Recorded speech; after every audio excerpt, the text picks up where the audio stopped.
சமய பிரச்சாரகர்கள் Zambry Vinod ஃபிர்டாவோஸ் Wong ஆகியோருக்கு எதிராக போதுமான ஆதாரங்கள் இல்லை.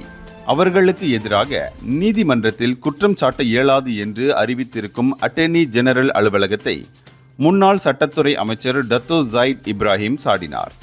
இந்த முடிவிற்காக பல்வேறு தரப்பினரின் குறை கூறல்களையும் சாடல்களையும் அட்டர்னி ஜெனரல் அலுவலகம் எதிர்கொண்டுள்ள நிலையில் இப்போது டத்தோ ஜாயிட்டும் அதில் இணைந்திருக்கிறார்.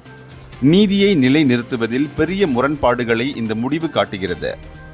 இந்த இருவர் மீதும் குற்றம் சாட்டப்பட்டிருந்தால் நிலைமை வேறாக இருந்திருக்கும்.